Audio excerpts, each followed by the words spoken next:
Okay, ladies, it's really important to understand that low sex drive or any sort of sexual dysfunction can be a predisposing factor to heart disease, to blood pressure issues, in the same way that this is true for men.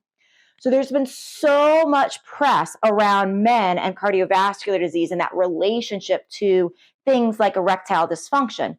But the same is true for women. In fact, some studies have shown that up to 60% of women with a cardiovascular diagnosis of some sort have some sort of sexual dysfunction as well, whether it is a lack of libido, whether it is pain with intercourse, or something else.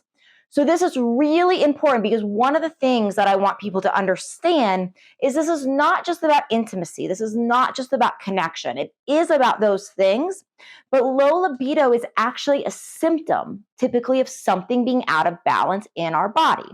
And we really want to take the cardiovascular component seriously. We really want to take the low libido seriously because that could be a sign of something like cardiovascular disease, which of course is one of the top, it's the number one killer of people around the world. So we want to take this early warning sign very, very, very seriously so that we get checked out, we go to our doctor, we get evaluated for cardiovascular illness, and then typically, oftentimes what happens when we work on those things, we bring those things back to balance, then our libido can turn back on. Of course, that's not the only reason for low libido. So if you worked on your cardiovascular system, you might come back and say, hey, Dr. D, I worked on it, my libido's not back. Well, that's possible, right? Because there's many different root causes of low libido.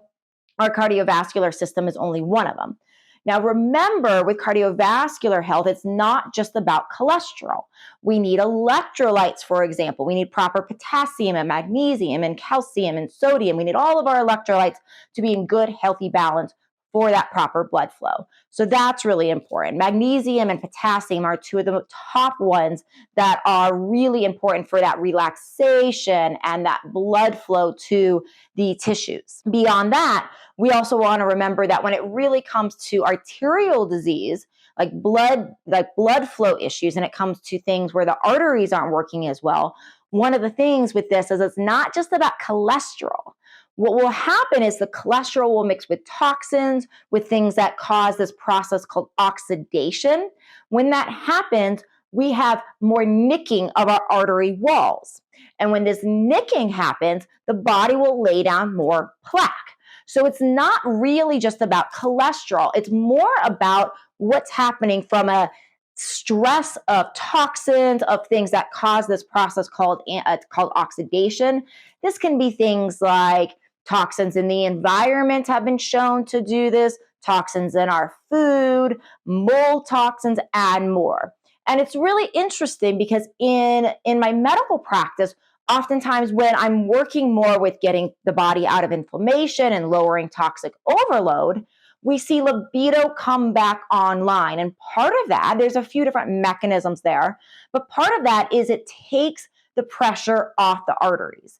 It lowers the likelihood of that plaque being laid down, and it increases the blood flow. So point being, blood flow to the genitalia is just as important for women as men. We need that blood flow for our erogenous zones to actually become alive, to be engorged, which is when they feel pleasurable.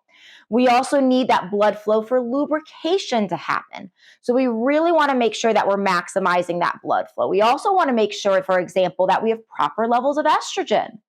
Estrogen is really important for cardiovascular health. So we want to make sure that we are getting those proper levels of estrogen because that is going to actually lead to proper blood flow. All right, everybody, I hope this has been helpful.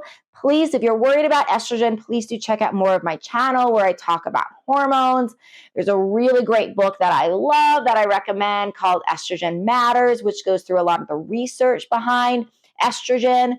So if you're nervous when I say estrogen, there's resources for you. Please, please, please realize that a lot of the studies that originally came out by the Women's Health Initiative movement are really being overturned and are really being looked at to actually show that those studies did not conclude what we have been told. So Estrogen Matters goes over that research really, really well. And make sure you stay tuned for more. Please join me for my next masterclass too. It's in the show notes. And my masterclasses are ways that you can come. We go deep into topics such as how to have the right kind of sex, how to have bring that amazing novelty back into monogamous relationships, how to heal pelvic floor health, how to help your cardiovascular system, and so much more. We'll see you then. Thank you for listening to the Libido Lounge. Please don't keep me a secret. Please share this with your friends. You can find me on YouTube, on Instagram, as well as how to work with me at mylibidodoc.com.